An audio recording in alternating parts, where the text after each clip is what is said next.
ce que c'est que le développement durable? Le développement durable? Non. Non.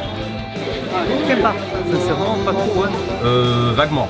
Pas tout à fait, vous voyez. J'en ai entendu parler, disons. Une question de banque ou par rapport à l'environnement, tout ça ou... Non, pour moi, c'est les déchets. Les économies d'énergie, L'écologie, la nature. Non, du tout. On m'a jamais expliqué, non. Et un agenda 21, est-ce que vous savez ce que c'est? Absolument pas. Un agenda? 21. 21, dis tout. Un agenda 21? Absolument pas. Aucune idée. Aucune idée. Un agenda qui a que les pages au 21. Non, pas du tout. C'est pareil, j'en ai entendu parler, mais je sais pas exactement. J'aimerais bien être... Enfin, qu'on m'explique. Bonjour, je m'appelle Hélène et je vais être votre guide tout au long de ce film. Aujourd'hui, nous allons partir à la recherche du développement durable à Mirama. Une notion un peu floue, voire obscure pour certains d'entre vous. Rendez-vous avec des experts. Pour cela, je rejoins Stéphanie Garrido.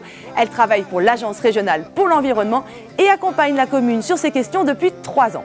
Alors en effet, Hélène, le développement durable, c'est une notion qui est assez complexe, mais c'est peut-être tout simplement de dire que c'est un projet de territoire qui doit être équilibré, et qui doit s'articuler autour de 3 dimensions. La première dimension, c'est la dimension économique. L'idée, c'est d'avoir des modes de production et de consommation qui soient plus responsables. La deuxième dimension, c'est la dimension sociale. Donc l'idée, c'est évidemment d'être dans le progrès social, d'être dans l'épanouissement des êtres humains, d'être dans l'accès pour tous aux besoins essentiels, à la santé, à l'éducation, l'accès à l'eau potable, l'accès au logement. Et la troisième dimension, c'est la dimension environnementale, donc c'est souvent celle dont on parle, mais c'est une des 3 dimensions qui est là tout simplement à travers la préservation de la biodiversité ou la préservation des ressources naturelles. Voilà, tout simplement. J'espère que c'est maintenant plus clair pour vous. Si ça ne l'était pas, un petit exemple. Nous partons ensemble à la découverte des jardins familiaux de la plaine de Couvent. Une initiative qui allie progrès social, environnemental et économique. Vous êtes sceptique? Démonstration. À la plaine de Couvent, la municipalité a créé il y a 1 an 103 jardins familiaux de 70 mètres carrés chacun avec un petit cabanon et l'accès à l'eau. Un tirage au sort a permis de distribuer équitablement ces petits lopins de terre très convoités aux habitants. C'est le sourire aux lèvres que les chanceux nous présentent avec fierté leur culture. Alors ça, c'est un beau potiron, hein. Mais je peux pas en porter 2, hein. C'est pas possible. Poireaux, les premiers légumes d'hiver qui arrivent là. Voilà. Salade, alors. Salade, la petite laitue là. Vraiment, On produit, généralement, c'est des légumes très connus. Hein. C'est les tomates, c'est les courgettes, les aubergines. Il y a des gens qui font des fèves, des artichauts, donc tous les légumes qui existent. Hein. Il y a des gens qui font des potirons, il y a des gens qui vont faire du chou. Après, tout dépend ce que l'on aime en fait. Petite tomate cerise, je peux goûter? Ah ben voilà. Petite tomate cerise, hein. Très bon.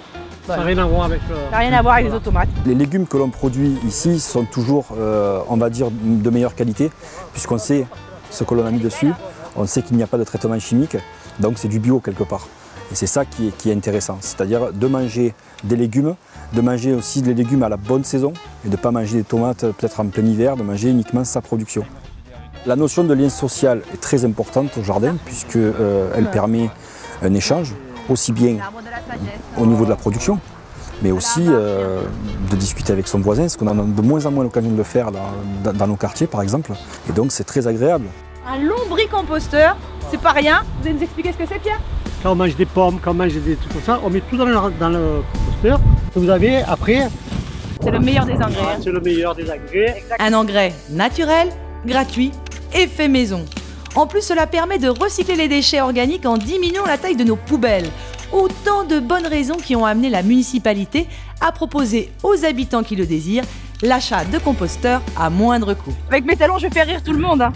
Après quelques coups de bêche, c'est avec regret que je salue toute l'équipe de jardiniers. Une équipe fort sympathique avec qui j'aurais bien passé l'après-midi au soleil, les mains dans la terre. Vous l'avez vu, cultiver son lopin de terre, c'est manger des produits de qualité, sans pesticides. C'est aussi faire des économies et partager des moments conviviaux en famille ou entre amis. Le développement durable, ce n'est pas si compliqué que ça. Toujours pas convaincu? Rejoignons Stéphanie au Jardin Simian pour comprendre ce qu'est un jardin sec. Bonjour Monsieur Casal, enchantée Hélène. Bonjour. Bonjour Cyril, qui va nous expliquer en quoi ce jardin est du développement durable. Alors ici, c'est du développement durable. Ces végétaux, dès le départ, ont été faits conditionné pour être adapté à un terrain sans arrosage. Depuis un an, ce jardin n'est pas arrosé du tout. On voit des cystes, des thym, certaines graminées, des immortels, enfin toutes ces plantes qu'on peut retrouver également dans la colline. Je pense que c'est justement la nature et puis avec une identité, je veux dire. Dans le Midi, on a des végétaux, enfin une identité végétale, et c'est bien qu'on la retrouve en ville. C'est une ineptie d'avoir des gazons arrosés alors que le climat n'est pas adapté et on n'a pas la ressource nécessaire pour le faire. Alors sur Miramar, justement, la volonté, c'était d'aller vers le zéro pesticide, vers une gestion différenciée des espaces verts, ce qu'on appelle gestion différenciée durable, c'est-à-dire en utilisant le moins de produits phytosanitaires. Donc là, à partir de cette année, on est déjà arrivé au zéro, on s'est donné 2014 pour arriver au zéro phyto, donc depuis 2013, on est au zéro phyto, c'est-à-dire que sur la commune, il n'y a plus aucun traitement chimique. Si la commune s'est engagée à ne plus utiliser de produits chimiques pour les espaces verts, elle a aussi mis en place ou accompagné de nombreuses actions en faveur d'un développement durable, et ce, dans tous les domaines. Cette démarche globale s'appelle un agenda 21. Un agenda 21. Un agenda 21. Stéphanie est là pour nous l'expliquer. Un agenda 21, c'est un projet territorial de développement durable. Ça se décline en 3 étapes.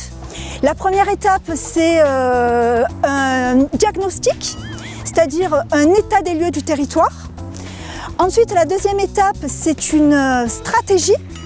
Donc là, ce sont les élus qui vont réfléchir et qui vont travailler sur les orientations pour la ville de demain, pour la ville du futur, pour ensuite décliner un plan d'action et des actions.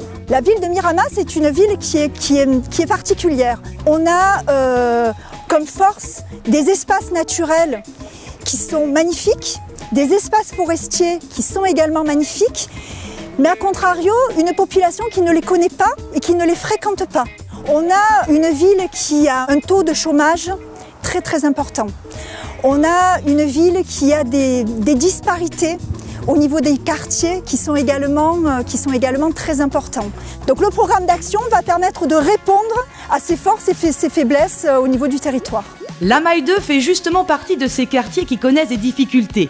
Population dense, invasion de l'automobile, bâtiments vieillissants et énergivores, le quartier, fermé sur lui-même, s'asphyxie. Autant de raisons qui ont amené la ville à intervenir. Soutenue par l'État dans le cadre du projet de l'Agence nationale pour la rénovation urbaine, elle s'est lancée dans la réhabilitation des lieux pour améliorer la qualité de vie des habitants et en faire un quartier durable. Présentation de l'opération par Jérôme Marcillac, chef de projet pour la commune. L'existant, on le réhabilite, on fait de la construction neuve, on démolit le groupe scolaire existant, on en construit un autre, on réorganise l'espace public, on relocalise la voiture, on redonne sa place aux piétons et à l'habitant. Pour finir, on améliore le cadre de vie du quartier et la qualité de vie de ce quartier. Et quand on parle de qualité, on parle aussi d'argent. Les bâtiments durables consomment en effet moins d'énergie pour la plus grande satisfaction des occupants. Certains l'ont vu et l'ont senti dans leur portefeuille. Je pourrais citer l'exemple de ces constructions neuves ici, là, les nouveaux patios. Il y a un locataire qui me disait la semaine dernière que dans son logement qui était juste en face, son patio ancien, en mettant la chaudière à fond, il atteignait difficilement 19 degrés à l'intérieur de son bâti. Et la semaine dernière, il y en a quand même certains qui ont commencé à chauffer. Lui, dans son logement neuf, n'a pas eu besoin d'allumer la chaudière. Les patios conçus en ossature bois, équipés de panneaux solaires thermiques et d'une toiture végétalisée, ont obtenu la 3e place du Grand Prix du public à l'occasion du 4e Grand Prix d'architecture, d'urbanisme et de paysage, initié par le CAUE des Bouches-du-Rhône. Mais ce n'est pas la seule réalisation primée dans le cadre de la rénovation de ce quartier. La deuxième opération dont on est assez fier, c'est l'école, le groupe scolaire Paul Cézanne, puisqu'il lui est aussi un bâtiment bioclimatique sur son orientation, un bâtiment basse consommation, puisqu'on est conforme à la RT 2012. On est médaille d'argent en phase conception par l'association Bâtiments Durables Méditerranéens. Après, c'est un très beau bâtiment, on a des grandes baies vitrées, on a favorisé en fait l'éclairage naturel. On utilise très peu la lumière artificielle sur ce bâtiment. Et maintenant, je quitte la Maille, découverte d'une autre école, l'école primaire Gérard Philippe, où il fait bon se mettre à table. La ville de Miramas s'est engagée dans le programme national Nutrition Santé avec succès, en obtenant la note de 18 sur 20 attribuée par l'Union fédérale des consommateurs Que Choisir. Ici, qualité et plaisir vont de pair. J'ai goûté pour vous au menu ce midi, choux maresco et agneau du territoire. Et ça vous plaît? Oui! On travaille sur la matière première, donc avec des produits de qualité. Ça peut être des produits labellisés, des produits certifiés.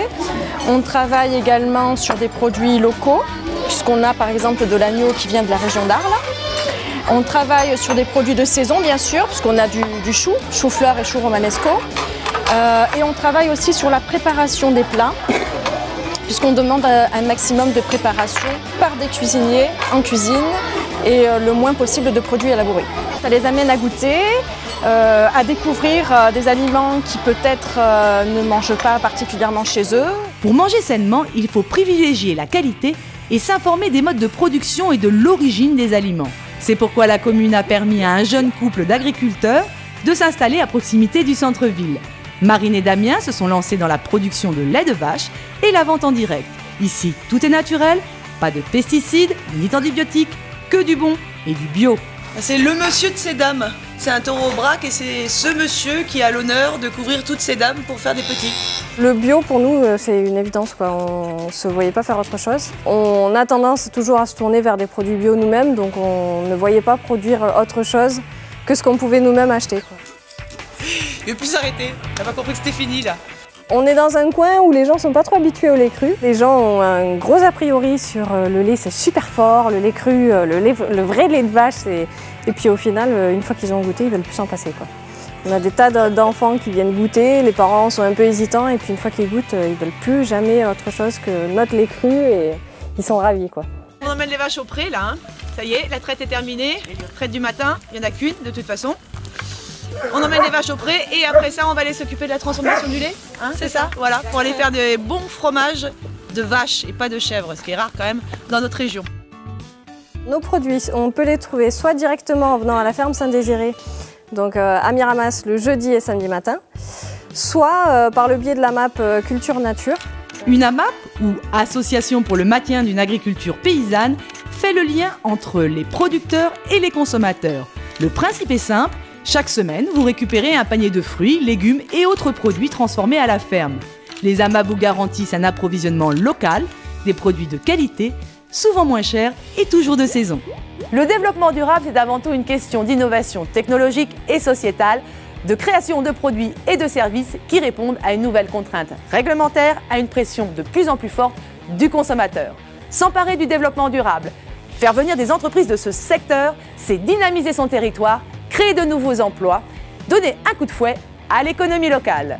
Exemple avec Phytorem, une société qui est située près de la gare et spécialisée dans l'assainissement des eaux et la dépollution des sols par les plantes, notamment avec le procédé exclusif bambou assainissement. Le procédé de bambou assainissement fonctionne finalement comme un filtre. Au niveau souterrain, les rhizomes et les racines vont permettre d'abriter beaucoup de micro-organismes qui dégradent la pollution. Une fois les polluants dégradés en minéraux, le bambou va pouvoir les accumuler dans la biomasse pour produire donc de nouvelles tiges de bambou. Celles-ci vont être coupées et donc vont pouvoir être valorisées. Le bambou est totalement comparable à un arbre, donc on va pouvoir le broyer ou le pellétiser pour pouvoir l'utiliser en combustible chaudière à bois. Phytorem fait du développement durable depuis sa création, puisque finalement en offrant un produit d'épuration tel que le bambou assainissement, non seulement on améliore l'environnement, mais on offre une solution économique et rentable sur du long terme, puisque le bambou va pouvoir fournir un revenu et une rentabilité sur des projets conséquents. Et puis c'est très social également, puisque pour la mise en œuvre et l'exploitation, on n'a pas besoin d'être sorti de Polytechnique pour pouvoir gérer nos stations. C'est un métier plutôt agricole, et donc là encore une fois, c'est créer des emplois à différentes échelles. Cette entreprise, qui connaît un fort développement, compte aujourd'hui 40 écostations d'épuration dans le monde. L'entreprise se développe à l'image de nombreuses start-up innovantes, créatrices de solutions répondant aux enjeux du développement durable. Comme l'a rappelé Véronique Arfi, cette région très industrialisée, souvent montrée du doigt pour les pollutions qu'elle génère, est justement un terrain d'expérimentation attractif pour de nombreuses éco-entreprises travaillant sur l'eau, l'air, les sols et les ressources naturelles. La ville de Miramas, bien située, au carrefour des transports en commun et bénéficiant de l'image qualitative de la Provence, a justement choisi de jouer la carte de l'attractivité en développant autour de la gare une zone d'activité dédiée entre autres à ces secteurs d'avenir générateurs d'emplois. Autre secteur qui connaît un fort développement et dont les opportunités se multiplient, le recyclage. Filtex and Recycling en a fait sa spécialité. Cette entreprise basée dans le Gard s'occupe de la collecte du tri et de la valorisation des vêtements sur Miramas. Encore un paquet là. Voilà, j'en ai pour quelques mois à m'habiller. Avec le camion, ça devrait aller. Michel Lechénic nous parle de ce secteur d'activité en pleine croissance. C'est une activité d'avenir. C'est une activité d'avenir à plusieurs titres. Premier titre, l'impérieuse nécessité de développement durable et de développement de l'économie circulaire. La société aujourd'hui ne peut plus se permettre de détruire, de jeter, d'enfouir, parce que finalement, il y a 20 ans, la majeure partie de nos déchets étaient enfouis. Les objectifs maintenant sont à l'horizon 2020 d'arriver à 50% des déchets des ménages qui soient réutilisés et non pas enfouis. Il y en avait beaucoup, mais au moins ça va resservir. Que ce soit en produits qui vont être transformés, ou tout simplement reportés par des gens qui n'ont pas les moyens. Quand on voit tout ce qu'on gâche, mission accomplie là.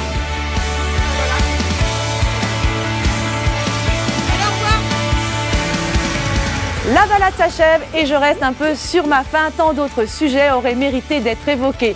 La poudrerie et la création d'un sentier vert, plusieurs fois primé, les brigades vertes qui ont permis d'embaucher 24 personnes exclues du monde du travail et qui chaque jour participent au maintien de la qualité de vie. J'aurais aussi pu vous parler du lycée agricole de Fonlongue, où les élèves trient leurs déchets et accompagnent les habitants de la Maille dans la réalisation de leur jardin privatif. À Miramas, le développement durable, c'est une réalité au quotidien. Avec l'agenda 21, c'est la garantie d'aller encore plus loin. Donc je souhaite aux habitants de Miramas qu'ils deviennent vraiment acteurs de leur ville, qu'ils s'emparent vraiment du programme d'action et qu'ils travaillent aux côtés de la mairie à la mise en œuvre de ces actions sur le territoire. Il faut vraiment que les citoyens deviennent des citoyens acteurs, participatifs, qu'ils participent vraiment à la vie de leur commune et qu'ils s'emparent vraiment du destin de leur ville et qu'ils prennent leur destin en main.